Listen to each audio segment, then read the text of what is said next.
Hello everyone. So with this we are continuing with the topic 1 only, human resource management. ठीक है, इस video के through हम अभी कवर करेंगे स्कोप. ठीक है, scope of human resource management. ठीक है, स्कोप को कवर करेंगे. नेचर को हम ऑलरेडी कवर कर चुके हैं. 1 सेकेंड, राइटिंग अच्छी नहीं होगी तो तुरंत बोलती हूँ मैम हैंड राइटिंग में मिस्टेक. ओके, ठीक है. Scope of human resource management. देखिए, अभी हमने बहुत ज़्यादा डिस्कस कर लिया क्या एचआर होता है, क्या ह्यूमन रिसोर्स मैनेजमेंट होता है, क्या उसका नेचर होता है. तो स्कोप इज़ वेरी वाइड. मैंने आपको रोल बताया कि बहुत ज़्यादा ही वाइड है. ठीक है, it's about the managing the knowledge of the workers. Worker को रेगुलरली उनके नॉलेज को मेंटेन करना, उनको अपग्रेड करना, उनके अंदर एडवांसमेंट लाना. ठीक है, उनको बाई ट्रेनिंग वगैरह प्रोवाइड कराना. ठीक है, सो बहुत ही लंबा प्रोसीजर है. तो इसलिए मैंने आपको बोला ना, आप थ्योरी बोर नहीं लगेगी अगर ये समझो कि आपका ऑर्गेनाइजेशन और आप एचआर हो. ठीक है, तो क्या वो स्कोप क्या है, बहुत ही ज़्यादा वाइड है. ठीक है, लेकिन हमारा इंडियन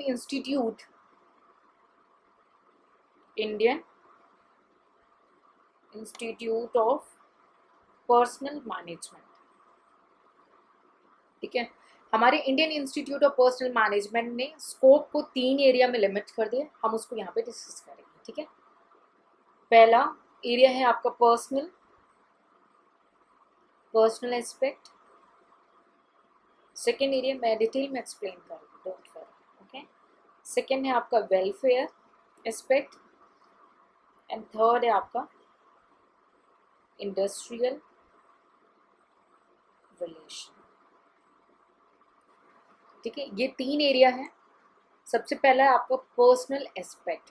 पर्सनल जैसे नाम से क्लियर हो रहा है कि ये जो है कंसर्न रखता है किससे, मैन पावर की प्लानिंग से. उनका रिक्रूटमेंट कैसे करना है, सिलेक्शन हो गया, ट्रेनिंग हो गई, डेवलपमेंट हो गया, प्लेसमेंट हो गया, प्रमोशन हो गया. ठीक है, और कंपनसेशन पॉलिसीज हो गई. सो पर्सनल एस्पेक्ट में क्या है, ये सारी चीज़ों को ध्यान रखा जाएगा. ठीक है, फॉर एग्जाम्पल कैसे ह्यूमन रिसोर्स की प्लानिंग करनी है कि कब कितने लोग की वैकेंसी है, जॉब वैकेंसी है, कितने लोग को इनवाइट करना है एप्लीकेशंस, कितने लोग को मतलब इंटरव्यू के लिए बुलाना है. ठीक है, जॉब एनालिसिस करनी है. ठीक है, कि सिस्टमेटिक प्रोसेस होना चाहिए, डॉक्यूमेंटेशन वगैरह हर चीज़. ठीक है, जॉब डिस्क्रिप्शन, जॉब डिज़ाइन कैसे करेंगे कि क्या ड्यूटीज़, क्या बिहेवियर चाहिए किस एम्प्लॉय से. फिर उसी लोगों को इनवाइट करना, उन्हीं के एप्लीकेशंस लेना. ठीक है, उन्हीं का इंटरव्यू लेना, उन्हीं का फिर सिलेक्शन करना. फिर सिलेक्शन करने के बाद उन्हीं का ही ओरिएंटेशन करना. ओरिएंटेशन मीन्स ऑर्गेनाइजेशन में आ गए तो इंट्रोडक्शन कराना ऑर्गेनाइजेशन के बारे में, उनके कल्चर ऑब्जेक्टिव के बारे में, उनके वर्क इथिक्स के बारे में. ठीक है, फिर टाइम टू टाइम उनको ट्रेन करना, तो उनको ट्रेनिंग एंड डेवलपमेंट की उनकी नीड को पूरा करना. फिर उसके बाद क्या, परफॉर्मेंस अप्रेजल भी करना कि उनके परफॉर्मेंस को चेक करते रहना हर एम्प्लॉय का. ठीक है, उस बेसिस पे डिसाइड करना भाई इनका प्रमोशन होना चाहिए या इनको ट्रांसफ़र कर देना चाहिए, या इन्हें कोई इंसेंटिव देना चाहिए, या सैलरी की इंक्रीमेंट के बारे में सोचना चाहिए. ऐसी ही बहुत सारी चीज़ें जो परफॉर्मेंस अप्रेजल का भी डिसीजन मेकिंग हो, उनके रेन्यूमरेशन पे रीथिंक करना, उन्हें रेगुलरली मोटिवेट करना. कितनी चीज़ें हैं जो पर्सनल एस्पेक्ट पे ध्यान देनी पड़ती है. ठीक है, तो इसलिए क्या बोला कि स्कोप जो है एचआरएम का बहुत ही ज़्यादा वाइड है. ठीक है, so I hope it's clear with the personal aspect. बहुत कुछ लिख सकते हो, बहुत चीज़ें मैंने आपको बता दी हैं. ठीक है, उसके बाद जो नेक्स्ट पॉइंट आपके सामने है वो है वेलफेयर एस्पेक्ट. कैसे वेलफेयर पे ध्यान देना है, भाई ऑर्गेनाइजेशन पे काम कर रहे हैं तो उनकी हेल्थ एंड सेफ्टी, इस पे फोकस करना है. अगर आप गवर्नमेंट के किसी रेगुलेशंस पे या किसी इंडस्ट्रियल रेगुलेशंस पे फॉलो कर रहे हैं तो उन रेगुलेशंस को फॉलो करना है और उसका बेनिफिट आपके एम्प्लॉयज़ को प्रोवाइड कराना है. वर्किंग कंडीशन कैसे रखनी, भाई आपको बता दूं, वर्किंग कंडीशंस जो हैं आपकी वर्किंग कैपेसिटी को चेंज कर देती है.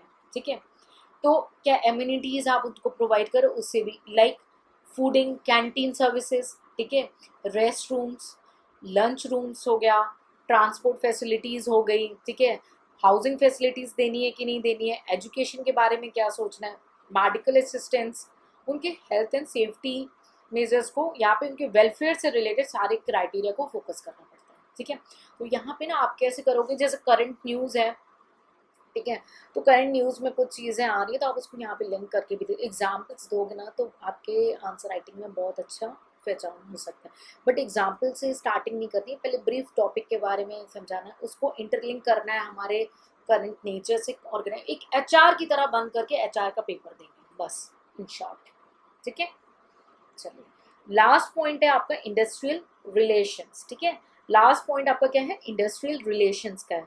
सो कैसे रिलेशनशिप मेंटेन करना है यूनियन ऑफ द मेंबर्स के साथ, ताकि स्ट्राइक्स नहीं हो, लॉकआउट्स का झंझट नहीं हो। ठीक है, और ऑर्गेनाइजेशन बहुत ही स्मूथली चलती रहनी चाहिए। ठीक है, झंझट नहीं होने चाहिए।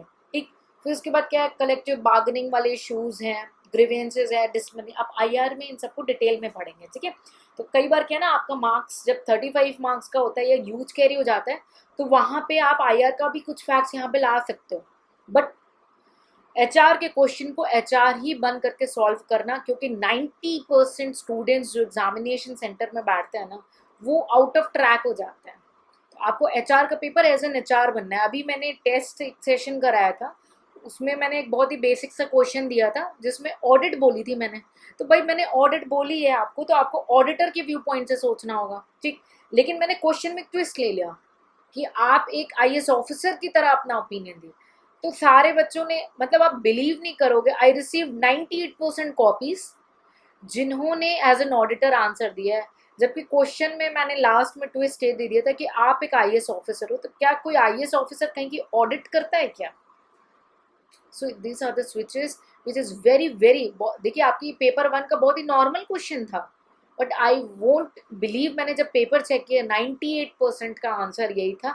वो एज एन ऑडिटर रिप्लाई करे थे, लेकिन उन्होंने यही बोल के कि एक आईएएस ऑफिसर ऑडिटर नहीं बनता है, वो चेकिंग करवाता है दूसरों से। ठीक है, सो इसीलिए आंसर राइटिंग प्रैक्टिस है, अंडरस्टैंडिंग के साथ साथ आंसर राइटिंग बहुत बहुत ज़्यादा इंपॉर्टेंट है। ठीक है, चलिए अपने टॉपिक पे वापस आते हैं, इंडस्ट्रियल रिलेशन एस्पेक्ट्स के लिए। तो कैसे कलेक्टिव बार्गेनिंग है, ग्रीवेंसेस हैं, डिसिप्लिनरी एक्शंस कब लेने हैं कब नहीं लेने, क्या प्रोसीजर्स फॉलो करने, कैसे डिस्प्यूट्स को सेटल करना है। ठीक है, कैसे एम्प्लॉयज़ के इंटरेस्ट को सेफगार्ड करना है। ठीक है, और ऑर्गेनाइजेशन भी कॉम्प्रोमाइज़ नहीं होना चाहिए। ठीक है, सो टोटल ओवरऑल अंडरस्टैंडिंग। ठीक है, ताकि जो इंडस्ट्रियल डेमोक्रेसी है वो सेफगार्ड कर सके सभी के इंटरेस्ट को, चाहे वो एम्प्लॉय हो या मैनेजमेंट हो। So I hope it's clear with the industrial relation. So ये तीनों पॉइंट्स है बहुत ही ज़्यादा डिटेल में, स्कोप बहुत ही वाइड है, तो मैं यहाँ पे कुछ स्पेसिफिकली लिख के नहीं बता सकती हूँ आपको। जितना अच्छा आप कंटेंट पुट इन करोगे, इसीलिए इस वीडियो को कम से कम 5-6 बार सुन लेना, ताकि एकदम सेट हो जाए ब्रेन में मैंने क्या क्या बोला। ठीक है, सो आई होप it's all clear. In case of any doubt, feel free to ask in the comment section. I'm always with you if you are really working hard. So dream big, stay connected. See you in the next lecture.